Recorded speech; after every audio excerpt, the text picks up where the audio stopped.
अरे दुआरा पे मोर है,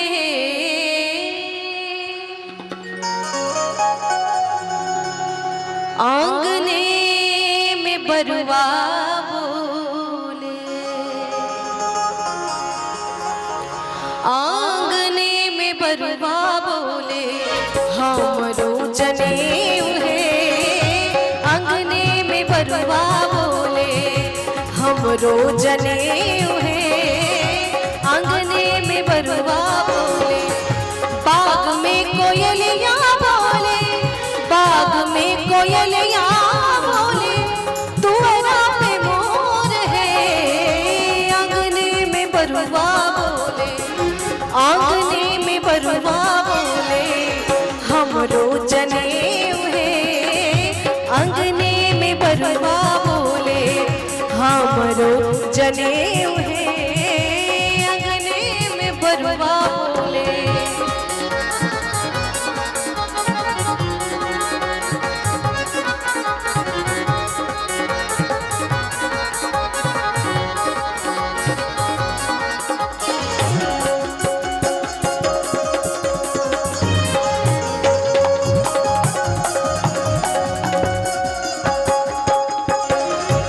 मड़वा के पीछे पीछे, मड़वा के पीछे पीछे राम बरुआ ठाड़ है, मड़वा के पीछे पीछे राम बरुआ ठाड़ है, हमरो के दियो बाबा, हमरो के दियो बाबा पियरी जनेऊ है, हमरो के दियो बाबा पियरी जनेऊ है, हमरो के दियो बाबा।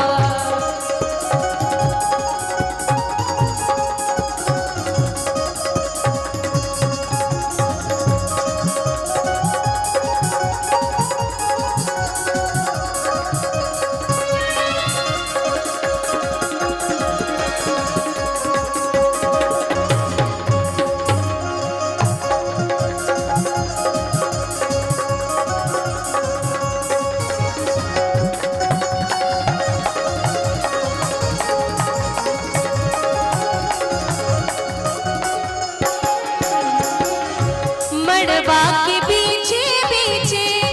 मड़वा के पीछे पीछे लगन बरुआ ठाड़ है, मड़वा के पीछे पीछे लगन बरुआ ठाड़ है, हमरो के दियो दादी, हमरो के दियो दादी आशीष हजार है, हमरो के दियो दादी आशीष हजार है, हमरो के दियो दादी।